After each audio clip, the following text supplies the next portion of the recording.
The overhead lights hummed with the sound of things breaking quietly. Camille Reyes stood beneath them, mop in hand, watching the shimmer of bleach dry against the sterile tile. The basement corridor of St. Augustine Regional smelled of disinfectant and rusted metal, the kind that clung to skin long after you left the room. She didn't blink as a group of surgical interns brushed past her without a glance, their laughter echoing through the stairwell door that slammed shut behind them. Behind her name tag, no one saw the woman who used to lecture about organophosphates at national conferences. Now they called her by the color of her uniform, or not at all. Someone had propped open the lab door with a stack of expired supply boxes. The flicker of cold white light spilled into the hallway where Camille worked in silence. Every 20 seconds, the automatic fan hissed. She timed her breathing with it to stay steady. She had chosen this invisibility. No one forced her to disappear. But some choices grow teeth after you make them. A cart squealed across the linoleum as a young nurse passed, scrolling through her tablet. "You missed a spot," she said without looking. Camille stared at the floor the woman indicated. It was dry, polished, spotless. She crouched anyway and dragged the mop over it twice more, slow and silent. Compliance always cost less than confrontation. When the nurse turned the corner, Camille stood, her knees cracked. She exhaled. 5 more hours until the shift changed. Outside Trauma Room 2A, someone had left a tray of coffee unattended on a metal stand. 6 cups, all marked with names in black Sharpie, except for one. No lid, no name. Just black coffee steaming gently in a white cup with a faint metallic ring around its surface. She froze. Camille stepped closer. Her nose twitched before she leaned in. She didn't touch the cup. She didn't need to. The scent wasn't quite right. Bitter, yes, but with something sharp folded beneath the roast. Something not meant to be consumed. The sheen on the surface reminded her of oil on rainwater. Subtle, almost beautiful. Behind her, doors hissed open. Voices approached. Quick footsteps, purposeful. She turned without hesitation and walked away. In the janitor's closet, she closed the door and locked it. Darkness swallowed her for a breath before she clicked on the dim light overhead. Her hands trembled as she leaned against the shelving. She stared at the cleaning supplies like they were instruments in a lab. She used to run labs. She used to stand behind glass podiums explaining toxicity levels and absorption thresholds, but that was 10 years ago. A man's voice echoed faintly from the hallway outside.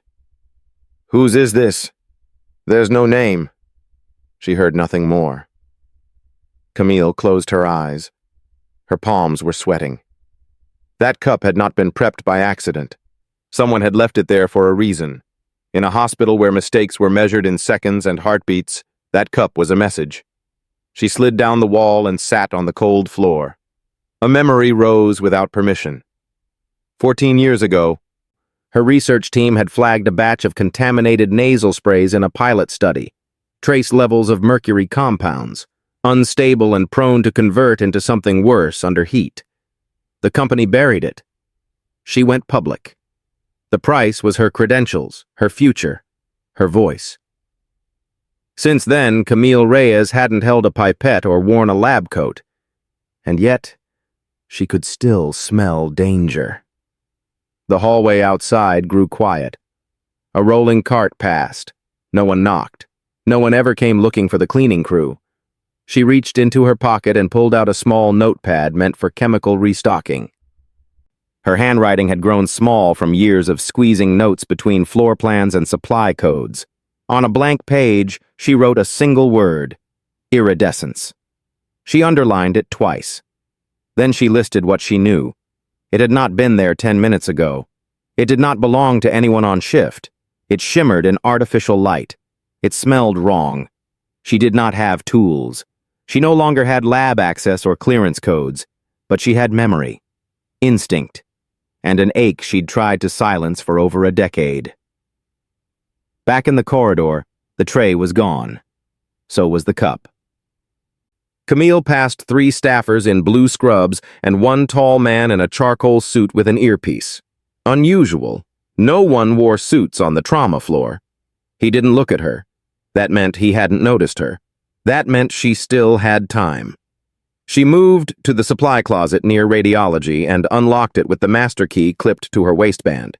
Inside, she found what she needed: cotton swabs, small plastic vials used for floor tests, latex gloves, a sterile waste container. She used a scalpel to trim the swab and labeled the vial with the date and time. She had no authority to do this. She also had no choice. Camille's hands moved with a strange calm, as if they remembered who she used to be and forgave her for forgetting. In the mirror mounted to the back of the closet door, she caught her own eyes. Not lost, just waiting. Something was wrong in this hospital. Someone had placed a cup on that tray for a person who would not question it. A doctor, maybe. A nurse in a hurry. Someone who trusted the system not to poison them. But Camille had stopped trusting systems long ago. Her shift ended at midnight. By then, the vial would be tucked in her locker beside the notebook. She would find a way to test it. She didn't know who yet, but she knew how. And she knew this much. Whoever left that cup thought no one would notice. They were wrong. By morning, the storm had passed, but the residue remained. Camille arrived an hour early, stepping off the bus into a dawn that was neither dark nor light, just gray. Her shoes slapped the pavement in rhythm with the drip of water from the awning above the employee entrance. A single crow watched her from the security fence, unmoving, as if it had been waiting all night. The employee lounge was empty, save for the faint thrum of the vending machine and a TV tuned to the morning news with the volume turned off. She kept her head low as she walked through. The staff had learned not to speak to her, and she had learned not to expect them to. It was a silent agreement. Locker 38 creaked when she opened it. Inside, folded under her spare gloves and mop head replacements, sat the plastic vial from last night. Clear, unremarkable, innocent to the untrained eye. Next to it was the notebook. She flipped to the page she'd marked with a paperclip. A fresh line of observations had been added in rushed handwriting, right below the word iridescence. She hesitated, then added another. No one reported illness overnight. No incident codes. Whoever the cup had been intended for, they either didn't drink it, or someone had intervened. She didn't know which thought unsettled her more. A voice called out from the hallway. Not a name. A title. Maintenance.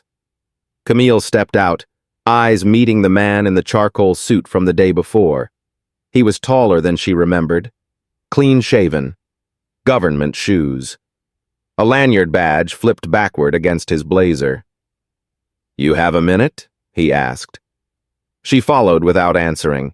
He led her to a utility corridor near the administrative wing. It smelled like burned coffee and waxed linoleum. He leaned against the wall, arms crossed, watching her the way some people watch wild dogs, curious, but ready to react. "We're reviewing footage from Trauma 2A, he said. "There was a tray, coffee." Camille said nothing. One of the cups went missing. Still nothing. He smiled slightly. "Thing is, we see everyone pass through that hall. Except you." Her pulse thudded once in her ears. "You're in every hallway, every shift. We know who you are, Ms. Reyes, or at least we used to." Camille did not flinch. "You think I took a cup of coffee?" He tilted his head. "I think you saw something. And you're not the kind of person who ignores things." A nurse passed at the far end of the corridor. The man waited until her footsteps faded. "Here's what I think," he continued. "I think you noticed the shimmer. I think you recognized it. And I think that scares you, because it means the rules you live by. Stay small, stay invisible. Don't work anymore." "Who are you?" she asked. He reached into his coat and pulled out a card. No logo, just a name. Mason Delacourt. Beneath it, a title. Investigations Liaison, Federal Health Compliance Division. Camille read it once, didn't reach for it. "I'm not here to arrest you," he said. "But I am here because something slipped through a net that isn't supposed to have holes." "And you think I'm a net mender," she said quietly. "I think you used to be." He waited. She didn't reply. After a moment, he pocketed the card and stepped away. "If you decide to talk, you know where to find me." Camille stood alone for a long time after he left. Later, while mopping the North Wing surgical floor, she passed a familiar voice. "You're wasting talent down here, you know." It was Dr. Renly, the only attending who still pronounced her name correctly. He was standing beside a resident she didn't recognize, explaining the difference between standard chelation protocols and newer metabolic treatments for heavy metal exposure. It was Camille's old field, delivered through lips that had never published a single paper. She pushed the mop slowly, pausing just long enough to hear the words "cumulative toxicity" before disappearing around the corner. In the break room an hour later, she pulled the vial from her pocket. She couldn't send it to a public lab, not without questions, not without scrutiny. But she knew someone who could help. 12 years ago, she'd mentored a graduate student named Ezra Glenn, a forensic chemist now consulting for industrial accident investigations. They hadn't spoken in years. Last time they met, she had been in tears, handing in her resignation while legal advisors circled like vultures. He had offered help. She had refused. Now she dug through her phone until she found his name. It was still there, buried under 10 years of silence. She tapped a message into the screen. No greeting. Need a favor. No names. Just test results. Will pay in cash. Time sensitive. Before she could second guess, she hit send. "By nightfall," he replied. "Send it. No questions. Address unchanged." The next morning, she mailed the vial in a padded envelope, labeled only with an alphanumeric code and a prepaid return slip. She didn't sleep that night. Every sound outside her window sounded like footsteps with purpose. By dawn, she knew she wouldn't be able to wait long. Answers would come, but the hospital wasn't going to pause for them. Back on shift, she found her mop cart moved. Someone had rifled through the top tray. Nothing missing, but nothing in place either. Someone knew. Camille wheeled the cart back into the hallway, not hurrying, not stalling, just listening. The hospital had changed. Or maybe it always had shadows like this. She just used to know how to see them better. She reached the elevator and pressed the button with a gloved finger. When the doors opened, Mason was already inside, arms crossed. Neither of them spoke as the elevator hummed shut. The elevator stalled for a breath on the 4th floor, as if it too hesitated. Inside, the silence between Camille and Mason thickened, full of words unspoken. He did not look at her. She did not ask why he was there. They stood on opposite sides of the small metal box, each pretending the air did not buzz between them. When the doors opened, Camille stepped out first. He followed, not close enough to intimidate, not far enough to be forgotten, just enough to remind her that this wasn't over. She took the long corridor toward the cardiac wing. Halfway down, she stopped at the supply closet and turned, her eyes unreadable. "Why are you following me?" Mason didn't answer right away. The overhead lights flickered once, just enough to draw attention to the stains on the wall, the wear in the tiles, the age of a place that promised care but whispered neglect. "I'm not following," he said finally. "I'm watching." "That's worse." "You think someone's targeting staff?" he asked quietly. Camille didn't blink. "I think someone expects us not to notice." He nodded like that was the answer he came for. Then he handed her a folded slip of paper. "What's this?" "An internal memo," he said. "Buried. Came through the FDA triage inbox. An anonymous report flagged St. Augustine for suspected irregularities in procurement. Someone thinks certain imported materials, Cosmetics, balms, medical creams may have been contaminated intentionally. She scanned the page. Names of distributors, batch codes, notes in red ink. "This isn't new," she said. "It's dated 4 months ago." "That's why it's dangerous," Mason replied. "It's old enough to have been ignored. Long enough for people to forget, but not long enough for the damage to disappear." Camille folded the paper and slipped it into her back pocket. "I need more than hunches." "Then let's find them." That afternoon, she cleaned the outer corridor of the pediatrics ward, careful to keep her posture neutral.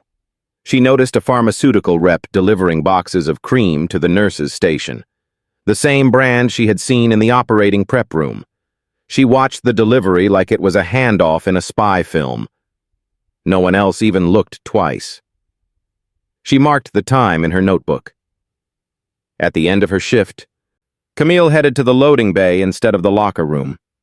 The night air was sharp, dry, scraping at her throat. A delivery truck idled outside the rear entrance. The driver smoked with one hand and signed a clipboard with the other. She waited until he left, then slipped into the storage corridor before the doors locked. Her badge still worked, low-level clearance, but enough for janitorial zones.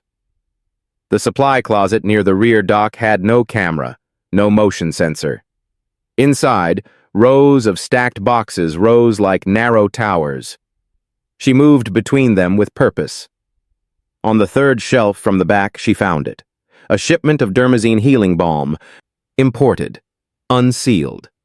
She reached for her gloves and carefully opened one box. 20 tubes, still wrapped. She took one and tucked it into her bag. Behind her, something creaked. She turned, heart pounding. No one. She replaced the box, smoothed the tape, backed out of the closet, and returned to the shadows. The next morning, the envelope from Ezra arrived. No note, just a printout. Camille locked herself in the janitor's supply room and read it beneath the low light of the single overhead bulb. Confirmed presence of thallium nitrate. Microparticulate. Absorption likely transdermal. Estimated onset, 36 to 72 hours post-exposure. High probability of cumulative toxicity. She stared at the paper, then at the balm in her bag, then back at the paper. It wasn't just the coffee. It was the hand cream, the imported shipments, the subtle symptoms, headaches, fatigue, nausea, misdiagnosed as stress or burnout. It was everywhere. She found Mason in the cafeteria, seated alone at a table in the corner, reading an incident report as he sipped stale black coffee. She dropped the results in front of him. He read them slowly, jaw tightening. How bad? Bad enough. Who else knows? No one yet. He looked up. You sure you're ready for this? Camille sat. Her hands were steady now. People are being poisoned. Whether by negligence or design, it doesn't matter. I'm done watching. A beat passed. Then he slid a folder toward her. Inside were surveillance stills, a technician in blue scrubs accepting a box from a man in a gray windbreaker. No ID badge, no delivery label. This was 2 nights ago, Mason said. That isn't a scheduled vendor. Camille recognized the technician, Raphael Young, worked supply routing in the ER. Never looked up, never caused trouble. Until now. We need to talk to him, she said. We won't get that chance. Why not? Because he's already missing. Camille stared at the photo. Raphael's face was turned away from the camera, half caught, half hidden, a ghost in the system. What do you mean missing? Called in sick yesterday. His apartment's empty. No forwarding address. Cell disconnected. You think he ran? Mason shook his head. I think someone cleaned up. Camille exhaled slowly. The lights in the cafeteria buzzed overhead. A child cried faintly in the distance. You're in this now, he said. You know that, right? I was never out, she replied. As she rose to leave, Mason said one last thing. You were right about one thing. She turned back. This hospital is a system, and someone's banking on the fact that no one questions it. She didn't respond. But as she walked away, her hand found the vial in her pocket. No more silence. The hallway outside radiology smelled faintly of iodine and printer toner. Camille stood against the wall, staring at the bulletin board pinned with outdated staff photos and a faded flyer for yoga classes canceled last winter. Her uniform clung to her shoulders, damp from the humidity that never quite left this wing. The silence here was different, not restful, pressurized. Raphael Young's locker had been cleared out before sunrise. His nameplate was still there, white plastic, black letters. But the inside held nothing. No shoes, no badge, no spare scrubs, just a hanger spinning slowly as if someone had left in a hurry. Mason appeared beside her like a shadow unannounced. "They wiped him clean," he said. "Security footage from the loading dock is gone. The backup servers glitched the same night." "Accidental glitch?" Mason raised an eyebrow. "Nothing about this is accidental." Camille nodded once, then turned away. There was nothing left to see in Raphael's locker. No message, no warning, just absence. Back in the corridor, they passed Dr. Renly walking briskly with a chart in hand, followed by 2 interns and a medical device rep talking too loudly for a hospital. Renly nodded toward Camille with the detached politeness reserved for those who swept hallways instead of signed orders. "Morning," he said without slowing. Camille didn't answer. She waited until the group turned the corner, then looked at Mason. "He's next." Mason leaned against the wall. "Why him?" "Because he handles the supplier reports for outpatient care. He signs off on shipments, and he's the only one who ordered dermazine in bulk last quarter." "You sure?" Camille pulled out her notebook and handed it over. "Page 7, shipment logs. I copied the clipboard from the supply room before it vanished." Mason flipped through the pages, expression shifting from suspicion to focus. "This isn't proof," he said. "No," she replied, "but it's a direction." They met that evening in a diner 4 blocks from the hospital, where the lights buzzed less and the coffee tasted like cardboard, but the booths were private, and no one looked twice at quiet people in uniforms. Mason spread out the papers between the salt shaker and the napkin dispenser. Camille circled a date on a shipping invoice. 3 days after this, a pediatric nurse collapsed on her way home, diagnosed with fatigue. Sent home with electrolytes. No tox screen ordered. She okay now? She's on leave, hair falling out, numb fingers. Mason didn't speak for a long time. Outside, the street lamp flickered. Inside, the waitress refilled Camille's cup and walked away without making eye contact. "They're targeting the overlooked," he said finally. Camille nodded. "They count on it. On silence. On staff too tired to complain, too used to symptoms being dismissed." Mason leaned back, thinking. "We can't go through administration. Not yet. They'll bury it. We go through the staff," she said. "Off record, quietly. Build from the inside. Whistleblowers. Witnesses." The next day, Camille approached Ruth Lindell, an LPN who worked the early shift in neuro. Ruth had been there 20 years, longer than most administrators. She had a limp from a car accident 10 years back and a reputation for remembering everything. Camille found her near the medication closet, checking a tray against her logbook. "Ruth," she said carefully, "can I ask you something strange?"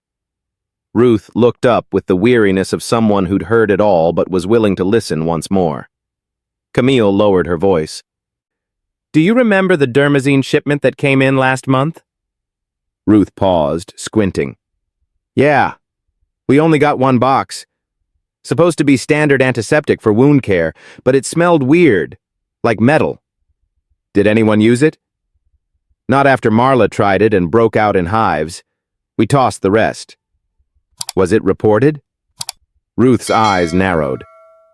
They said it wasn't worth documenting. Said it was probably storage-related. You saying it wasn't? Camille didn't answer. She didn't need to. Ruth stared at her a moment longer, then nodded. What do you need? Names. Anyone who got sick. Even low grade. Anything strange. I'll make a list. That night, Camille and Mason sat in his car outside the hospital, engine off, watching the side entrance where deliveries came and went. You trust her? He asked. Ruth remembers everything. And Renly? Camille hesitated. He doesn't ask questions. That makes him dangerous. They watched in silence as a nondescript van pulled up to the dock. A man in a brown jacket stepped out, clipboard in hand. No branding, no ID. He handed off a box to the evening tech, someone Camille didn't recognize. Mason snapped a photo. They watched the van pull away, disappearing into the night like it had never been there. You know what this means, right? He said. Yes. We're not dealing with incompetence. This is deliberate. The air in the car felt suddenly thinner. Back in her apartment, Camille pulled out the envelope Ezra had sent. She read the report again, then turned it over and wrote one word on the back in black ink. Intentional. She stared at it for a long time. The following morning, she slipped into the administrator wing. Most of the offices were locked, lights off.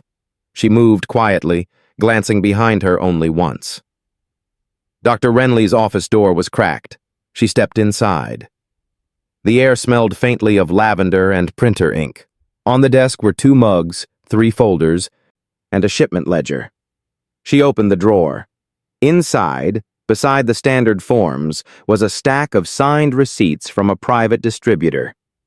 One name appeared more than once. Lexan Labs. Camille took a photo with her phone. She didn't touch anything else. As she backed out of the office, the lights in the hallway flickered. Someone had entered the wing.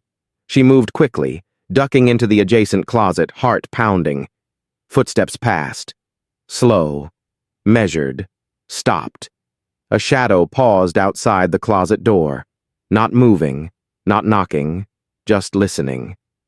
Camille held her breath. Then the footsteps continued. The door stayed closed. But the message was clear. Someone knew she was there. By noon, Camille couldn't stop seeing shadows. Not just the ones cast by the overhead fluorescents or the corners of locked offices, but the ones that moved too precisely. Eyes that lingered too long. Voices that cut off when she entered a room. Something had shifted. She felt it in her spine. She pushed the mop down the East Wing corridor like always, pausing outside pediatrics.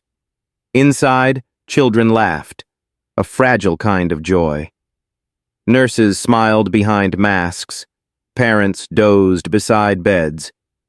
Life continued because it had to. But beneath the surface, the air was different. Camille paused at the nurse's station. Ruth Lindell was there, flipping through charts. Her posture was stiffer than usual, lips pressed tight.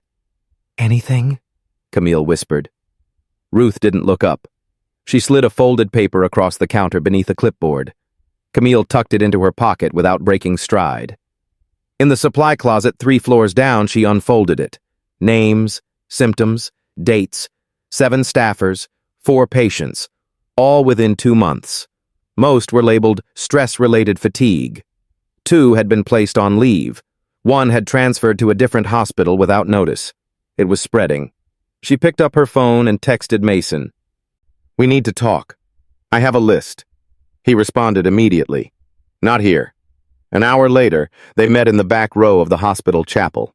No cameras, no foot traffic, just rows of faded pews and the faint scent of old wood polish. Camille handed him the list. Mason read each line like it was a sentence passed. Staff across departments, he said. Not isolated, not random. Which means it's deliberate. Mason didn't speak for a long time. At the front of the chapel, a woman lit a candle and knelt silently. Neither of them moved. When the woman left, Mason leaned closer. I dug into Lexan Labs. Camille's eyes narrowed. They're not a lab. Not anymore. They went bankrupt 5 years ago, rebranded under a different LLC. Now they operate through shell companies in 3 states. And Renly? He signed for Lexan shipments using personal authorization codes. That's not standard. Means he's circumventing hospital procurement. Camille closed her eyes. So, what's the motive? Could be financial. Could be something worse. He reached into his jacket and pulled out a folder. Photos, copies of invoices, an email chain printed in grayscale. At the bottom of one message, Renly's name appeared. This batch will go unnoticed, same as the last. Camille stared at it. You're telling me he knows. I'm telling you he's complicit. She sat back, her fingers curled into fists. The same man who once quoted her research on trace metals during a conference lecture now signed off on toxic products without blinking. She remembered how he used to end every conversation with, "Stay curious." Now she understood what that really meant. Then we bring it forward, she said. Not yet. If we move too soon, they'll bury the evidence. We need something that can't be erased. You want a confession? I want leverage. Camille stood. Then let's give him something to feel nervous about. That night, she returned to the hospital dressed in civilian clothes for the first time in months. Jeans, black hoodie, no badge. She entered through the staff parking structure just before the security shift changed. Mason met her at the elevator with a borrowed visitor pass and a bag that looked like it held sandwiches. Inside were gloves, a signal scrambler, and a portable recorder. They didn't speak in the elevator. In Renly's office, the overhead lights hummed low. Camille moved first, checking the desk. Mason disabled the security panel behind the bookshelf. She found what she needed in the drawer labeled personal use only. 2 sample kits marked with the Lexan label. Inside each kit, a small sealed container of cream and an envelope of promotional materials promising accelerated recovery for compromised skin.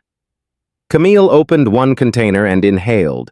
Same metallic undertone, same chemical echo she'd noticed on the coffee tray. This batch is hot, she whispered. She dropped it into an evidence bag and zipped it shut. Mason found a flash drive beneath the keyboard. Let's see what secrets taste like, he muttered. They finished in 12 minutes. Outside the office, the hallway stretched quiet, but the elevator lights were red. Camille froze. The elevator was coming up, fast. Stairs, she whispered. They bolted, cutting through the east corridor and down 3 flights to the surgical wing. Camille's breath came in tight bursts. She hadn't run like this in years. Not since she last testified. At the emergency exit, Mason held the door while she slipped out. Alarms stayed quiet. He'd disabled the sensors. They disappeared into the dark, footsteps swallowed by the night. The next morning, Dr. Renly looked more alert than usual. At the morning briefing, his jokes were tighter, his glances sharper.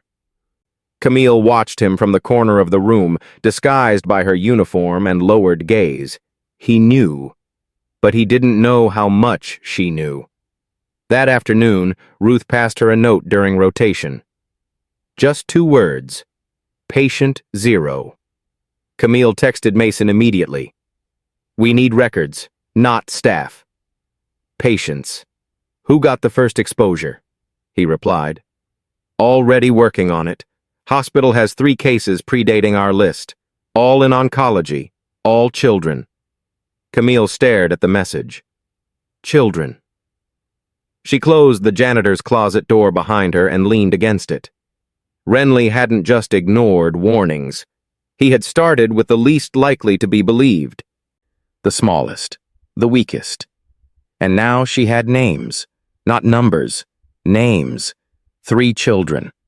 No longer here. Camille opened her notebook and turned to a blank page. She wrote their names, one below the other. Then, At the bottom, she wrote the word that hadn't left her thoughts since she first smelled the poisoned coffee. Justice. The lights in the closet flickered. She didn't look up. The morgue was colder than it needed to be. Camille stood near the back wall, gloved hands tucked into her pockets. She wasn't here for a body. Not officially. But she had waited until the coroner's assistant left for lunch. And the supervisor had disappeared into a call with risk management. The file drawer opened with a hollow thud. Inside was a small folder marked with a yellow sticker. Pediatric non-trauma. She opened it slowly.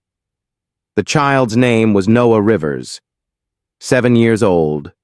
Leukemia patient. Died 3 months ago. Complications from treatment, they said.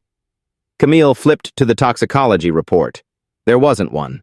The attending's notes listed the cause of death as cardiac irregularities following an unexpected inflammatory response. Standard language. Gentle, careful. Designed not to raise flags, but she'd seen this exact phrasing before. On a file Ruth gave her 2 nights ago. Different name, same age, same ward, same cream used to treat IV irritation. Same silence. Camille closed the file. She didn't take it. That would draw too much attention. But she had her own notes now. Memory sharper than most recorders. She backed out of the drawer, pressed it shut, and wiped the handle clean with the sleeve of her jacket. Upstairs, the elevator chimed too quickly. Someone was moving faster than they should. Camille stepped into the stairwell and took the steps 2 at a time. On the 2nd floor, she paused, heart hammering, and listened. Footsteps passed behind the door, slowed, then stopped. A breath caught in her throat. Then the elevator dinged again. Whoever it was had continued up. Camille exhaled slowly and pushed out through the lower service door into the supply wing. Ruth was waiting near the pharmacy hatch, pretending to inventory syringes. Camille approached, eyes focused on the floor. "I found Noah," she said. "I thought you might," Ruth murmured, not turning. "There's more." "More children?" Ruth nodded once. Camille pressed a gloved hand against the shelf to steady herself. "They used the bomb to reduce friction burn around IV sites," Ruth said. "Not standard. But someone pushed it through as a comfort measure to calm families. Renly? He signed the instruction sheets." Camille closed her eyes. This wasn't about batch errors or contaminated shipments anymore. This was pattern. This was decision. This was Harm wearing a lab coat and speaking in soft, clinical tones. She met Mason 2 blocks from the hospital, inside a laundromat that buzzed with broken dryers and stale detergent fumes. He was already waiting, a folder in his lap, tapping a pencil against his knee. 3 pediatric deaths, she said. All attributed to secondary complications. He slid her a photo. "Make it 4. Camille's jaw tightened. The face of the boy was round, smiling, mid-laugh. Behind him was a hospital bed, balloons, hope. "Eli Tran," Mason said. "Same product, same ward. Passed 5 weeks ago. Parents requested an autopsy. The hospital declined." "On what grounds?" "Emotional hardship. Claimed it wasn't necessary." Camille shook her head. "He's got a sister," Mason added. "Still in treatment. Same room, same cream." Camille stood. "We have to stop this." "I know." "No more waiting, no more lists. We go to the press. We leak everything." Mason didn't move. "I'm serious." "I know you are," he said quietly. "But we need a lock before we open that door. One thing they can't spin." "I have 4. They'll say coincidence. They'll blame underlying conditions. One public statement from Renly and they'll bury the whole thing." "Then we get someone inside," she said. "Someone they trust. Someone they wouldn't suspect." Mason met her gaze. "You?" She nodded. "I still have clearance. I can walk anywhere in that hospital. I've walked those halls longer than half the staff." It's a risk. It always has been. That night, Camille waited until the administrative floor emptied. She wore her uniform like armor, mop cart rolling in front of her. Earbuds in, appearance of disinterest, of routine. She moved past reception, down the corridor to records. The file room required badge access. She swiped hers. It blinked green. Inside were rows of drawers, cold metal cabinets stretching wall to wall. She found the one labeled Pediatrics, years 2 to 5. Pulled the drawer. Located the folder marked Tran, E, scanned the entries.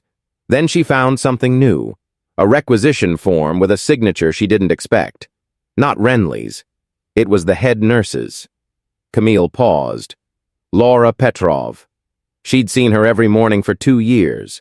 Coffee at 6:15, always early, always kind. She pulled another file. And another. Same signature. Laura, Laura, Laura. The bomb hadn't come from one man. It had moved through willing hands. A network. Or worse, a hierarchy. She snapped photos quietly. Tucked everything back in perfect order. Outside, the corridor was empty. The air tasted different, like tension left in a sealed room. Back in the stairwell, Camille opened her phone and texted Mason. It's not just Renly, there are others. I need to disappear for a day or two. Don't reach out unless it's urgent. His reply came 10 seconds later. Understood. Be careful. She stepped out into the night. The city felt louder than usual. Or maybe she was just more breakable. At home, she locked the door, shut every blind, and laid out the photos on her kitchen table like pieces of a broken system. Each face, each name, each signature. A network of harm stitched beneath a hospital's heartbeat. Camille stared at them until her eyes burned. Then she reached for her notebook, turned to a clean page, and wrote one sentence. I am going to take them apart, one by one. The lights flickered overhead. This time, she didn't flinch. The rain came without warning. By morning, the sidewalks bled gray, and the hospital's glass facade reflected only distortion. Camille stood across the street in an old army jacket, face half shielded by a scarf. She watched staff swipe their badges and disappear inside like nothing had changed. But everything had. In her bag was a flash drive holding every image she had gathered. Photos of toxic shipment slips, overlapping signatures, intake reports with falsified product sources, and autopsy rejections with matching phrasing. It was organized, time-stamped, and mirrored to 2 encrypted backups. The truth, cataloged and sharp enough to cut through denial. She was no longer invisible. A siren passed behind her. She didn't turn. Her phone buzzed. Mason. Press contact ready. Tonight. 8 p.m. Cafe Leona. Private room. Bring the files. Camille's thumbs hovered above the screen, then typed back. Not yet. One more piece. Renly. I want to hear him lie. She slipped the phone away and crossed the street. Inside, the hospital hummed as always. Too cold, too clean, the lights a little too bright to feel real. Camille moved through the corridors like a ghost in uniform, ignored by nearly everyone, except the ones who now had reason to notice her. Petrov passed her outside the elevator and stiffened. She smiled too quickly, lips tight, eyes unreadable. Camille said nothing, just kept moving. She cleaned near oncology first, then looped down to pediatrics where she paused just outside a patient room. Inside, a little girl in a giraffe-patterned blanket slept with an oxygen tube beneath her nose. Her mother sat nearby reading aloud from a picture book. A container of balm sat on the table. Camille stepped inside. Excuse me, she said gently. Just doing surface disinfection. Won't disturb anything. The mother smiled wearily. Go ahead. Camille wiped the tray table, the counters, then paused beside the balm. She turned it slightly. Same lot number, same distributor, still in rotation. Her stomach turned. Back in the hallway, She texted Mason again. Still active product, pediatrics, room 219. He replied, "Copy. I'll log it." She made her way up to the 6th floor administrative wing with her cart, same as she had all week. No one questioned her. That was the gift of expectation. No one wondered why a cleaner returned to the same hallway so often. Predictability was camouflage. Renly's door was closed.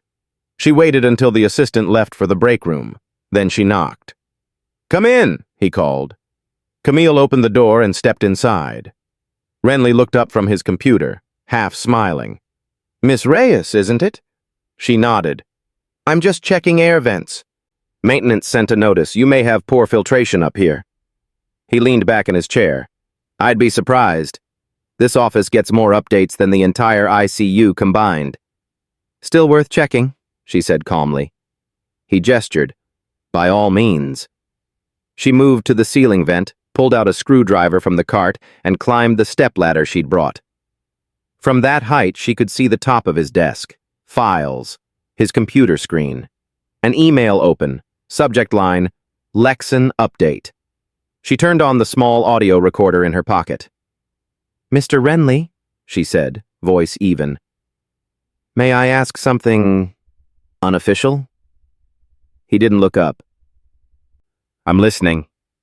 If a product caused harm, real harm, not just discomfort, and someone knew about it, would silence be a kind of participation?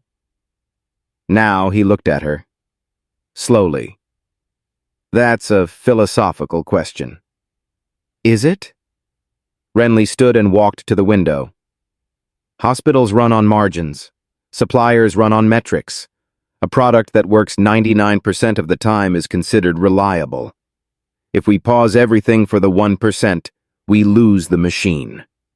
And if the 1% dies? He turned, eyes cold, calculating. There are always losses.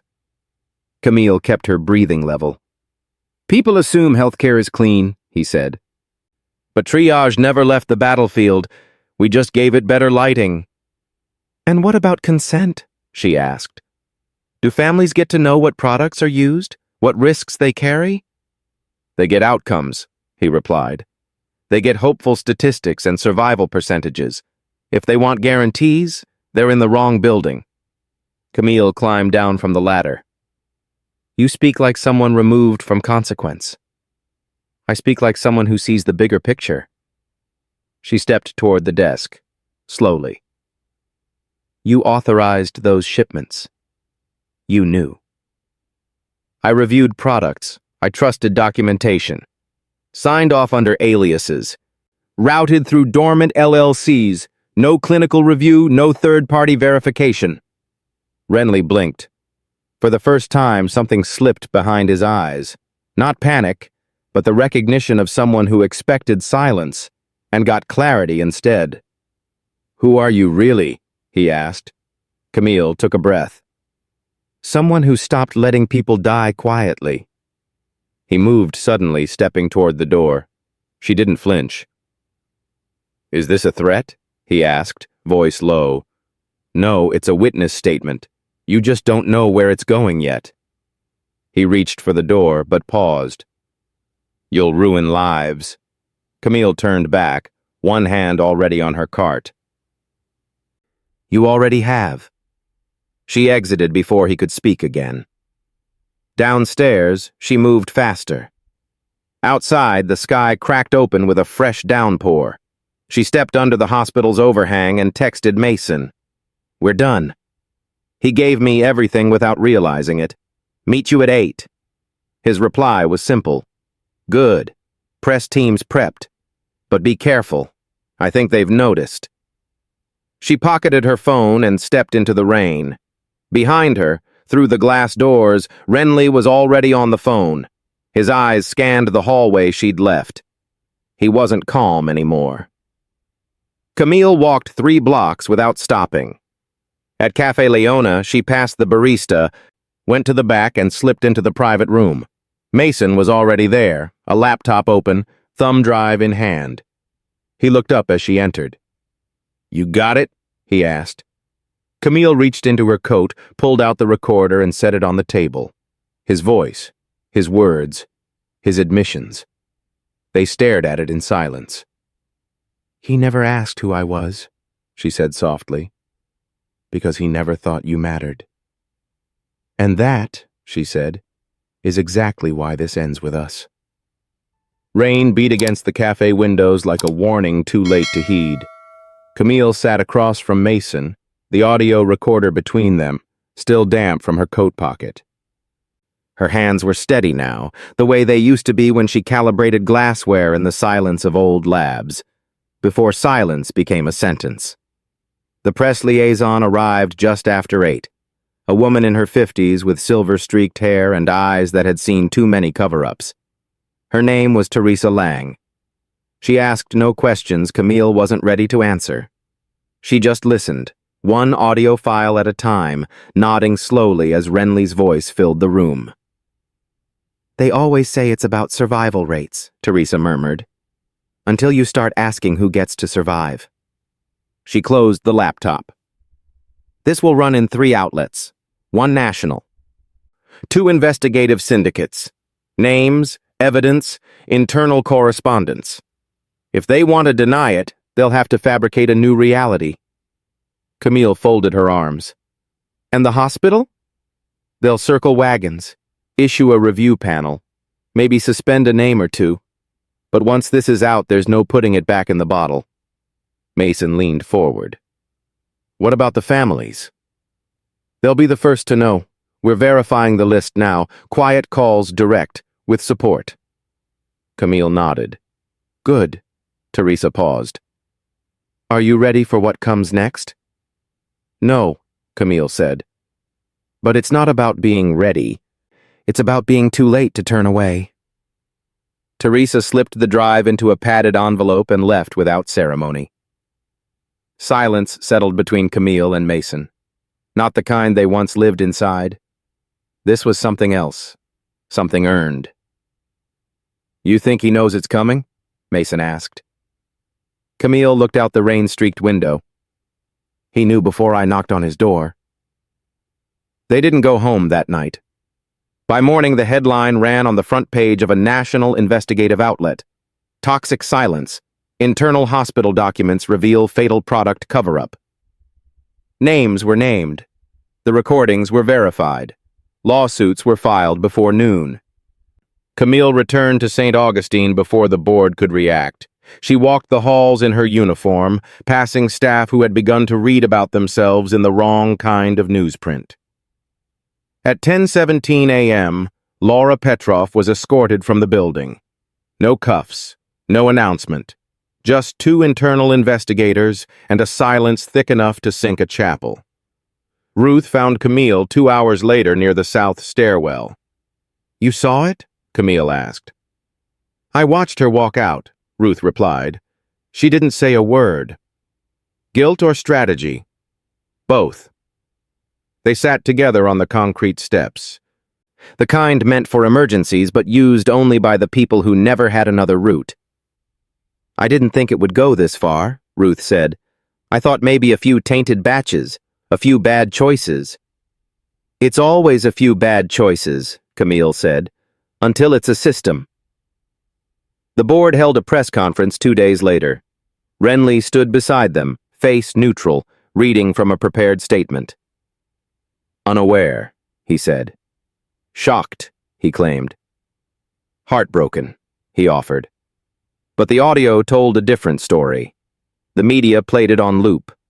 By Thursday, his resignation was public. By Friday, his legal representation was announced. Camille stayed quiet. The district attorney's office requested an interview. She agreed. It was quiet, formal, professional. She laid out timelines, pointed to documents. She never said more than necessary. She didn't need to. Her truth lived in the silences between sentences. The hospital offered her a settlement, a quiet bonus, a new position in public health communications. She declined.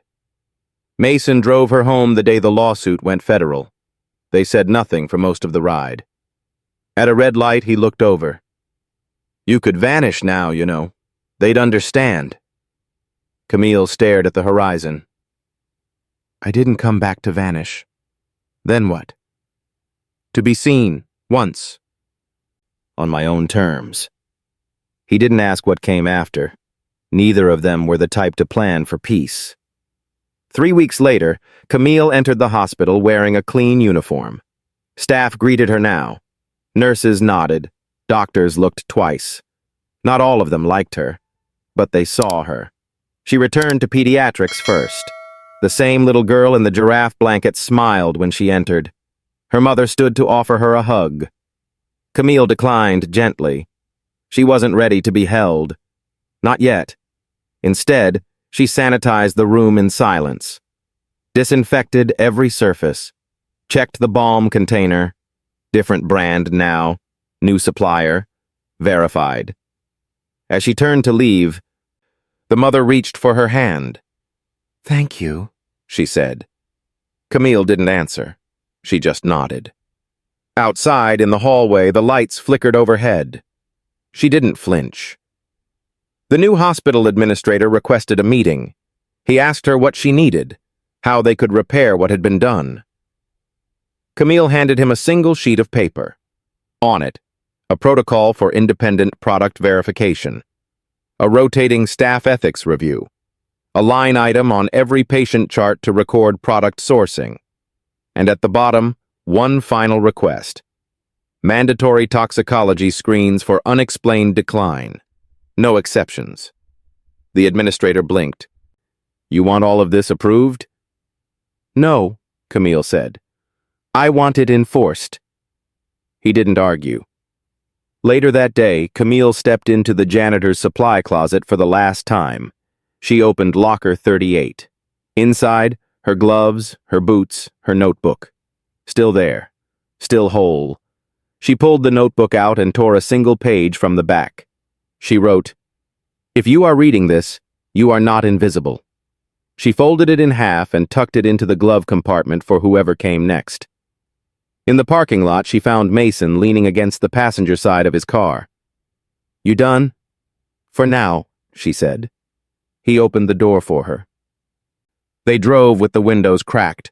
Rain had stopped. The sky opened above them like something unfinished. Ahead, lights stretched into the distance, soft and steady, not flickering anymore.